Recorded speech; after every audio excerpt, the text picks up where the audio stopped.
Shalom jemaat yang dikasih Tuhan, berjumpa lagi dengan saya di dalam seri pengajaran Aku Percaya, pengajaran tentang pengakuan iman rasuli.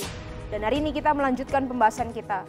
Minggu lalu kita membahas apa arti Yesus Kristus dikandung dari Roh Kudus. Hari ini kita akan membahas lanjutannya, apa arti Yesus Kristus lahir dari anak darah Maria. Ada 4 makna teologis yang penting dan perlu kita renungkan tentang kebenaran ini. Yesus lahir dari anak darah Maria. Yang pertama, ini menunjukkan kepada kita bahwa Yesus adalah benar-benar manusia. Atau ini sungguh-sungguh mau memperlihatkan hakikat kemanusiaan Tuhan Yesus.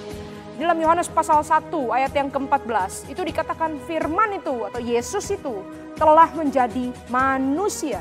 Atau di dalam terjemahan yang lebih menyerupai bahasa aslinya, kita juga bisa mengatakan firman itu telah menjadi daging, menjadi manusia badaniah, menjadi daging.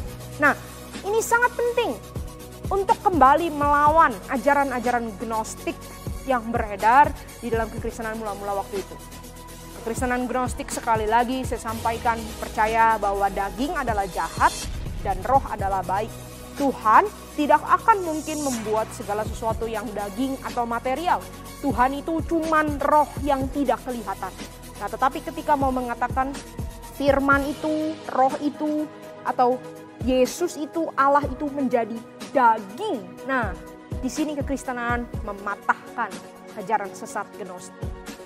Ditunjukkan kepada kita bahwa justru cara masuk ke dalam dunia ini adalah cara yang Tuhan pakai untuk menebus. Nah, lahir melalui anak darah Maria, lahir dari anak darah Maria, ini penting sekali untuk menunjukkan Yesus betul-betul manusia.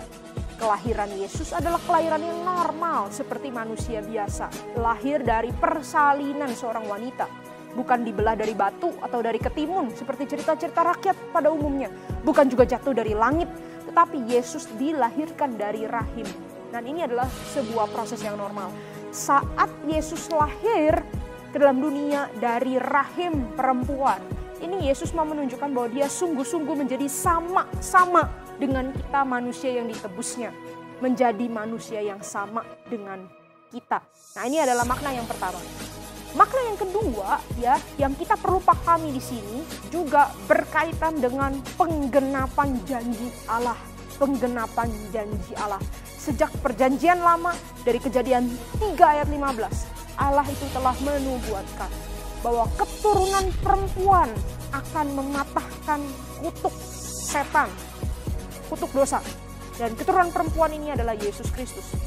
Kemudian di dalam Yesaya pasal yang ke-7 juga di sana dikatakan bahwa anak darah akan mengandung dan melahirkan. Nah, itu adalah tanda janji dari Tuhan dan janji itu digenapi. Memang beginilah cara yang Allah pakai untuk mengerjakan penebusan. Yesus lahir dari rahim seorang perempuan. Dia benar-benar manusia dan janji Tuhan tergenapi. Tetapi Bapak Ibu, kita perlu sadar di sini, bukan berarti Yesus itu jadi manusia karena hubungan badan antara Maria dengan suaminya ataupun juga Maria dengan Allah. Kita sudah membahas ini di video minggu lalu, Bapak Ibu bisa cek kembali itu. Tetapi poinnya adalah Allah memakai proses yang seperti dengan manusia untuk menunjukkan hakikat kemanusiaan Yesus. Kita tidak bisa memisahkan hakikat kemanusiaan Yesus dengan keilahiannya. Yesus adalah 100% Allah, tetapi juga 100% manusia. Nah, ini adalah keunikan ya di dalam dua natur Yesus Kristus. Kemudian ketika kita berkata, aku percaya bahwa Yesus Kristus lahir dari anak darah Maria, makna apa lagi yang terkandung di dalamnya? Ada makna teologis yang ketiga, yaitu bahwa Allah bisa bekerja dan tetap pasti berhasil mengerjakan rencananya, bahkan di tengah-tengah kemustahilan. Allah bisa bekerja bahkan di tengah-tengah kemustahilan. Kekosongan manusia, keterbatasan manusia tidak akan pernah bisa menghalangi rencana Allah. Kalau kita pikir dengan logika, pada saat itu Maria belum menikah, maka dia belum dibuahi. Dia tidak bisa hamil, perutnya itu kosong, gak bisa rahimnya itu kemudian isi sendiri, punya anak sendiri, gak bisa. Nah, ini adalah sesuatu keadaan yang mustahil. Tetapi Allah itu bekerja di dalam kemustahilan, Allah tetap bisa bekerja dan rencananya tidak bisa digagalkan oleh keterbatasan manusia. Bukankah ini juga sama dengan cara yang Tuhan lakukan ketika menciptakan segala sesuatu? Dia mencipta bumi ini, alam semesta dan segala isinya dari kekosongan, dari ketiadaan. Allah bisa bekerja di dalam kekosongan, di dalam ketiadaan untuk menghasilkan sesuatu yang indah. Maka kalau Bapak Ibu Saudara hari ini merasa hidup kita itu kosong, hampa, tidak ada arti.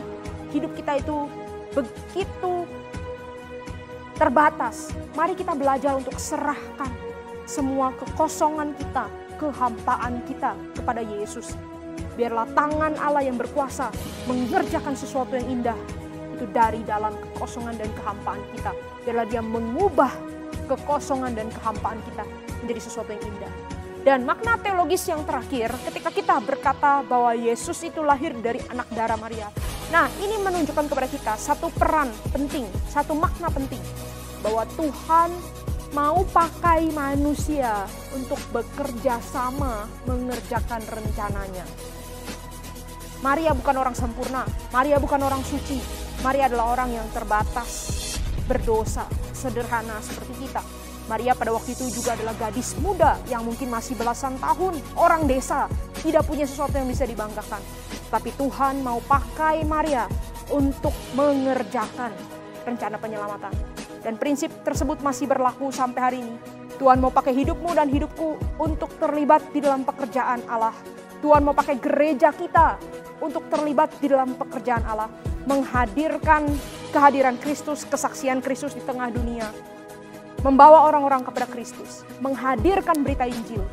Maukah kita juga seperti Maria berkata kepada Tuhan, ini aku hamba Tuhan, jadilah padaku sesuai perkataanmu itu. Maukah kita dipakai oleh Tuhan yang mau memakai kita, orang-orang yang terbatas dan lemah. Kiranya Tuhan memberkati kita semua.